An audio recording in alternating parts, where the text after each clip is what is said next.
Hi, and welcome back to the Faces of Real Estate. I am so excited today for our awesome guest from Seattle, Washington. We have Katrina Romatowski. I had to read it, so I made sure I said it correctly. And she is with Katrina Eileen Real Estate. So, Katrina, tell us a little bit about your business.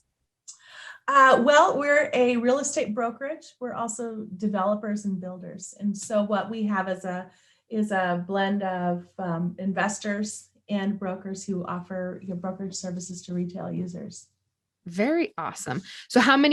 Broker agents, how many agents are in your office? Agents. We have we have 16 actually brokers. And most of our brokers, they're architects. They do something else. They're architects. They're Wow. general contractors. They're somehow involved in real estate in the bigger picture. Very cool. I love that. So tell us a little bit about your family. A little bit about my family. Well, I have 5 children, 5 monsters, and everywhere from 3 years old all the way up to 21. And a really amazing husband. And we just love being family. I love it. That's so cool. So is any of your family in the business with you? Actually, almost all of my family in some way. It's funny you asked that. So yeah, in some way. So my 21-year-old, you might find him on one of our job sites, or he helps with.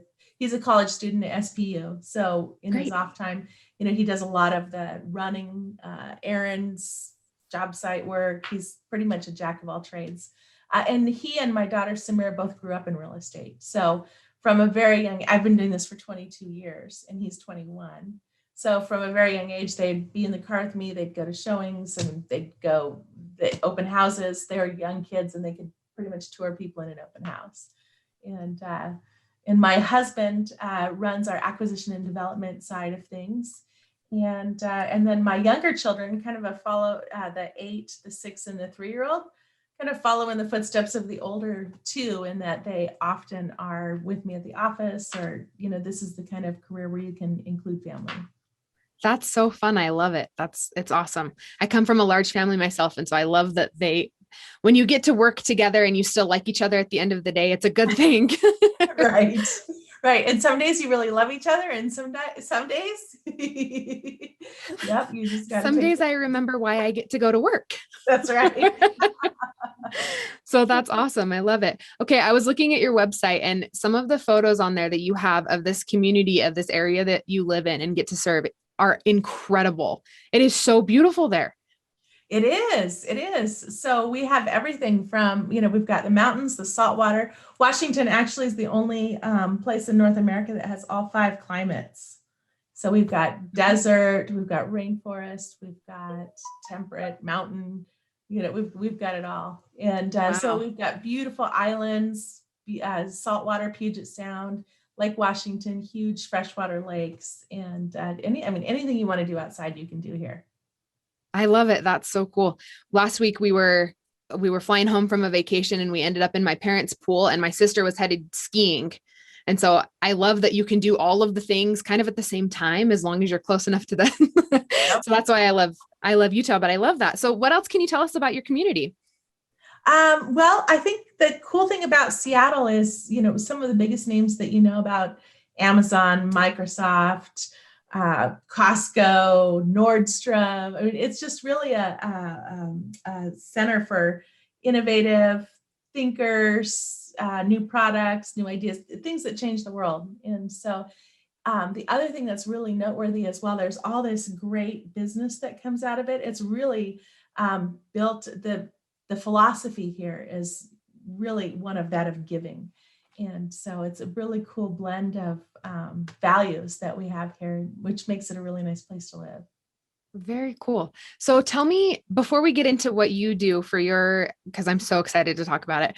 But how does the community give? What does that look like? How does the community give? So for example, Earth Day is coming up. And so we said, hey, let's just sponsor, or let's just have a cleanup, right? And so Starbucks joined in to sponsor. There's this fancy donut company that said, hey, we'll give coffee, we'll give donuts. Azel's fried chicken, which is like famous fried chicken in our area. Oprah Winfrey used to fly it in. Like they're going to have lunch for everyone. And, the city itself has, these vests and these pickers that they're giving us. And I mean, like you just have an idea, something that, everybody wants to give back, and they're looking for opportunities to do that. So it makes it a really great place to come up with cool ideas and have fun together while we're doing good. That is so cool. I love it so much. So I love what your website says. As I was going through it, it says Katrina Eileen Real Estate is a real estate firm where buyers win, sellers profit, investors prosper, communities grow stronger. And then it jumps down and you talk about your purpose. And I think this is so cool. So we provide homes for high school seniors who have aged out of the foster care system and create a launch pad for them to finish well. Yeah. And so I want to talk about what you're doing for them and how, first of all, how did you come to find this? I think it was just a natural expression of what we do already. So, and then combining that with who we'd love to help, and put that kind of investment and resource of time and everything into. And so when we're renovating houses, or if we're doing an infill, or we buy a property that's in the path of progress, right? And the zoning's changed so we can do something else. We have these homes that through that process sit empty. And so I started thinking about, this is just sitting empty. There's people who could use a roof over their head. Is there some way to put something like that, to combine those two? And so that just kind of began the inquiry. And as we're going through that, what we realized is, who we'd really love to serve are foster youth, because when they turn 18, that's the day that they age out of the system, and often they have to leave their home. So as a result, less than 48% of foster youth graduate from high school. Wow. So, which is pretty stunning. And so the day you might turn 18 in December, right, of your senior year, well, all of a sudden it's easy to get lost in the system because custody changes. But not only that, if you're losing your housing and you're losing your home, then that survival is the paramount concern. And so we provide a home. We have businesses that mentor. We have a whole community that brings resources to these kids so that they can finish high school and then either continue on to university or college, learn a trade, or whatever it is that's kind of their path in life.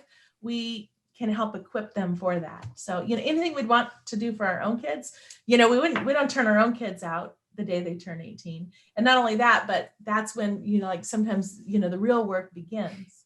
Right. And so anything we'd want for our own kids is what we want for these kids. That is so cool. And tell me what the organization is called. It's called Level Up Seattle. Yeah. And you can find us at www.leveluphome.org. So cool. So are they just a Seattle organization? Well, currently we are. So my co-founder, and he actually just passed in January, was Frank Shankwitz. He was the founder of the Make-A-Wish Foundation. And so his legacy is that he's really given us a much bigger vision. Wow. And to create an organization where we'll have chapters around the country, because the fact of the matter is all states are pretty much in the same boat. Yeah. What a neat thing. And it's something that so many people don't think about, right? There's so many opportunities to help with the cancer stuff and to help with, and the homelessness or the hungry, and you have lots of opportunities for these. But I feel like with foster children, it's kind of one of those things that unless you're in that or you have experience with that, it's not something that you think about. It's not something that's prominent. And so I love that you guys are doing this. Oh, thank you. Well, we love it too. And it's something where, if you can just turn that dial just a little bit, these are kids that they're our future. They are smart. They're extremely resourceful. And, just kind of like you said, just turning that dial a couple of clicks can completely change, the outcome for them in their life. Yeah, very cool. So how do you select, is there a vetting process? What do you do? How do you help find the right kids, the right homes? And what does that process look like? Different ways. So through the high schools, through the foster care system itself, it's called DCYF here. Mm-hmm. A lot of organizations refer to us. And then really what we say is we're a place for go-getters to go get. So everything about how we're organized is organized for like, think of college prep, right? Okay. And or prep for real life. And so it's an application process. And just like you'd apply to get into a college is very similar to the process you have here. There's, interviews, there's an application, there's uh, questions, open-ended questions to be answered. You have to get letters of recommendation. And then through that process, then you've earned your spot, right? And then everything we do is organized around, they create their vision, what it is that they want and where they want to go and what their path is. And then everything around us is organized in to reward those types of or create opportunities through effort, right? So we'll match their effort. Very cool. I love that. So what are some of the specific things that you have done to support this cause? Um, Aside from founding it, right? yeah, that's interesting. I think that, there's all of the administrivia, right? The conversations that you have. It's like creating a company is really what it is. And I totally had no experience in the nonprofit world, but really that's all it is creating another company. Just have different language around or different lexicon, right? Around the nonprofit sector. So it's founding a company, but I think, and all the things that go along with that, but what have I contributed? I think the most important thing is not that. The most important thing is like your heart, right? And it's those conversations that you have with the kids, and it's really that, what kind of opportunity and how people see, does an individual see themselves through, like helping them see themselves through your eyes. And that's the thing, that the intangible that I think makes the biggest difference for them and for me, right? Every conversation you come away from, they're changed and I'm changed. Wow. It's so cool. I see, like, it's so cool. We've done a lot of these interviews and I haven't done one like this yet. And I'm just so impressed. It's amazing. So you're a very busy woman with 5 kids and a business, and like, there's so many things going on. How do you find the time to not to do the charity piece, but to prioritize everything else? How do you find time for all of that? I think the most important thing, it's funny, is kind of lowering my expectations. Like I used to have all these ideas, things had to be done a certain way, it had to look a certain way. And, like all these ideas, it's kind of like when you have your first kid, and you're like, oh, they're never going to watch TV. They're never going to eat sugar. They're never going to do this. They're never going to do that. Right. And then the second one comes and the third one. And by the time you have the 5th one, it's like, oh yeah, here's French fries as you're trying. What Disney's TV show are we going to watch? Like life just changes. Yeah. But I think the same thing is true in all the things that we do. Get rid of this some weird perfect world that we create in our head and just accept what is.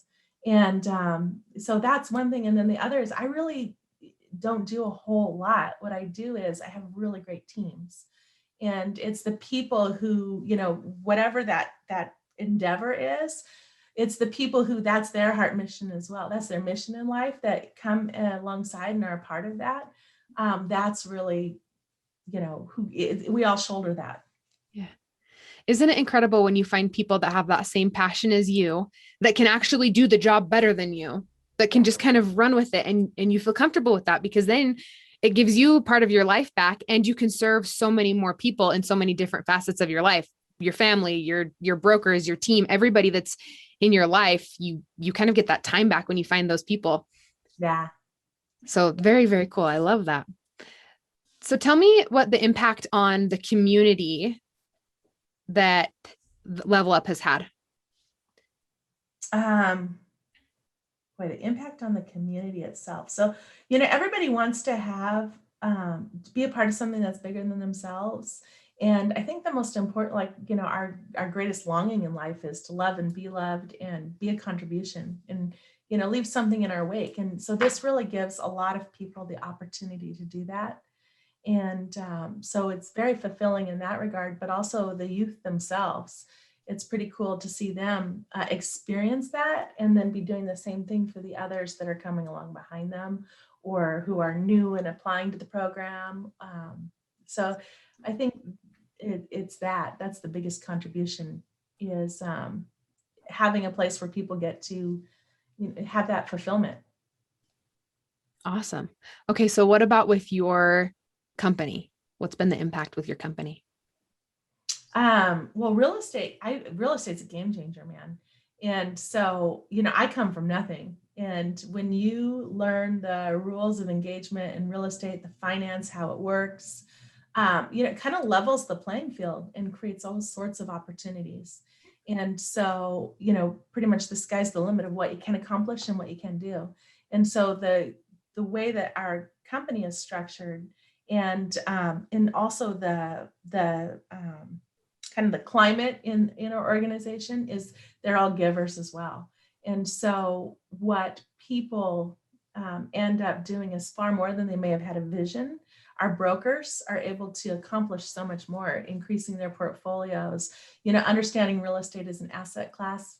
At the same time, a lot of brokerages that I was have been associated with in my career, it's just you go in and, how do you overcome objections? How do you get the listing? How do you get the buyer? Right? Like that's just such a tiny little piece.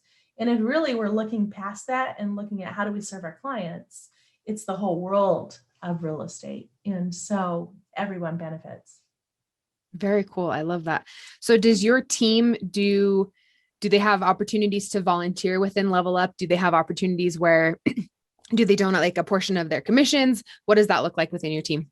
That's interesting. So everyone interacts in some way or volunteers with something. Great. So one of the things that we've done is aligned our company with the global goals, the United Nations SDGs, Sustainable Development Goals. And so there's 16 of them. And so what we do here is each of the brokers really is looking at what's the one that aligns with, like if all these goals were accomplished, this world would be, utopia. And so they find the ones that align with them. Some of it's life below water, or it's gender equality, or it's whatever it is. And then that's where they put their time and that we look at real estate, we look at investment, we look at anything we're doing to generate money. Money is just the fuel in the tank, right, to get us to go towards our purpose. And so everyone has they've got their own version of that. I love that. That's so cool. It's awesome. So tell me about the impact that Level Up has had on your family personally. Well, so at Easter, we just had Easter, a socially distanced Easter at my house. You have 5 kids. It's very hard to social distance with that many. But we had the Level Up kids too. So there you go. There's 19 immediate people in my family. I get it. It's fine. Okay, great. I just don't want to get in trouble here. And so yeah, we had the Easter egg hunt and a brunch and so my kids, the Level Up kids, the program director, and people who are around the program were there. And so it's just really like we're just a much bigger family. And it was really sweet when the girls were walking out the door. One of them said to me, "This is the kind of thing I want to be able to do for my kids someday." And so it gives a vision of what it could be. And then as they're walking out the door, my little 3-year-old Lily, she had to give each one of them a hug and a kiss, and she like freaked out. One of them walked out the door without saying goodbye. Oh, no. So we're like, hey. But so the whole way around, each of us, we create those ties and those connections that are much more than just being a part of a program. And it's so cool that at such a young age, your younger kids are learning that it's okay that everyone isn't exactly like you and everyone has challenges, but we can love all of these people and we can help them.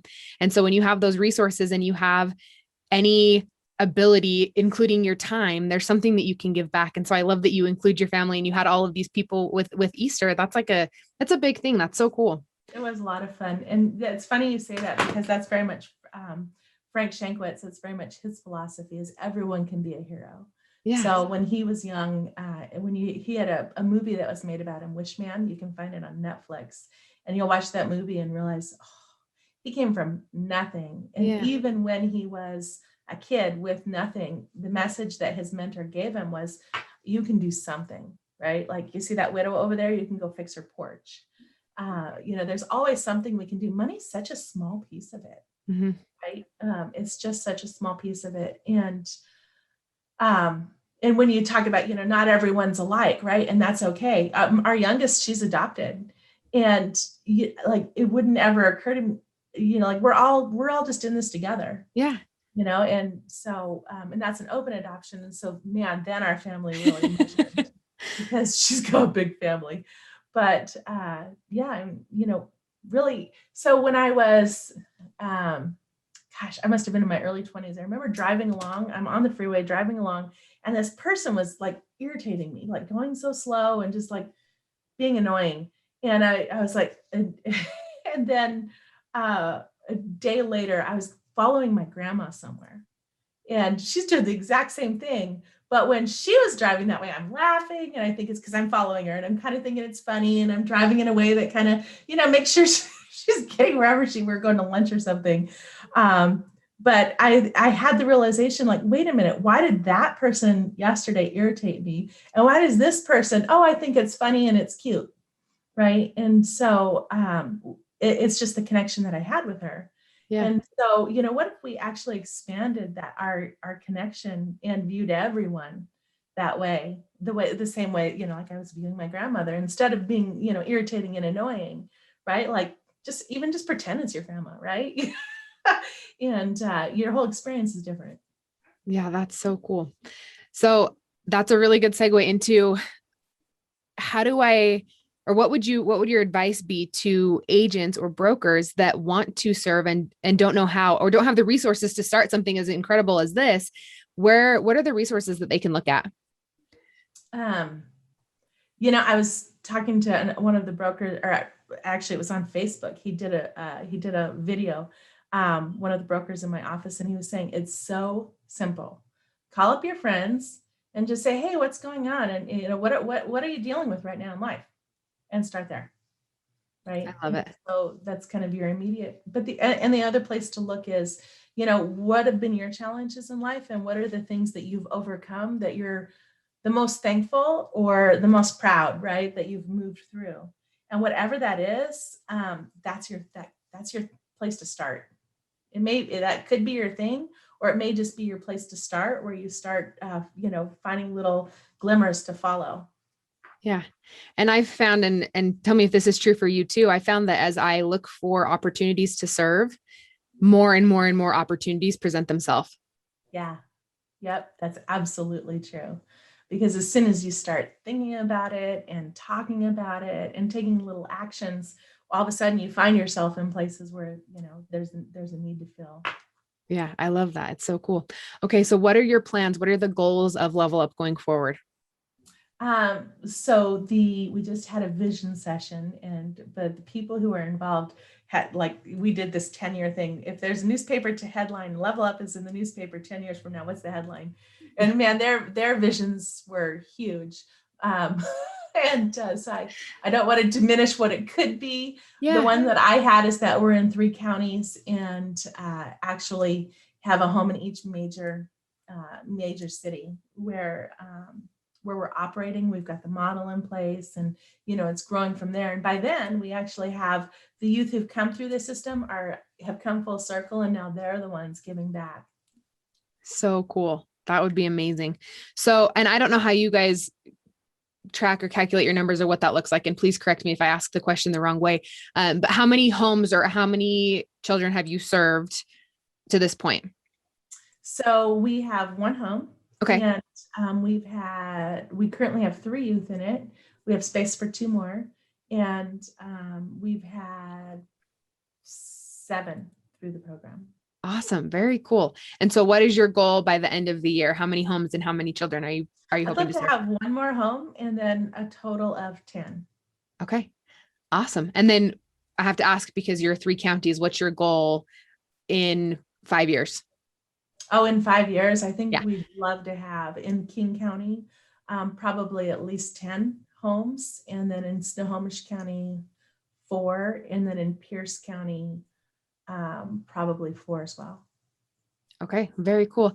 So other than your website, that I'm going back to find right now, leveluphome.org, how else can other agents or people that are watching this, is there anything that they can do to support you or to contribute? Yeah, absolutely. We're always looking for people, like people who've got time to give and heart to give, and people who financial sponsors, right, for these kids as well. So some of the things that we're trying to figure out right now is not a single one of the kids that have come to our program had a driver's license. And I mean, so like there's, things like that. So because they don't have anybody who's had a car for them to drive, right, to practice and then do the test. Or, it's expensive to get that. And so, there's all kinds of things that would be helpful from a financial perspective, from a mentorship perspective. Like I said, people who've got time and something to teach, something they want to pass on. And, or it could be as simple as we've got a Facebook group called Real Kindness. Go to the Facebook group, hashtag Real Kindness. And that's a place where you just post. That's where you find out what your global goal number is. And, or you see anything cool going around you in the community, post it there, because that just elevates all of our game. Very cool. I love it. And then on the real estate side, if you want to find us, just go to katrinaeileen.com. Perfect. Thank you so much. Oh, hold on one second. Cancel that. I was trying to stop us early. Katrina, thank you so much for jumping on here. I appreciate it. It was so much fun talking to you and learning more about your business and everything that you guys are doing to give back. And from the bottom of my heart and from Workman Success in the Faces of, thank you for all you're doing for your community and for giving back. Yeah, thank you for giving me a call, and these questions are great. It just represences you to why you're doing what you're doing. So thanks for asking. My pleasure.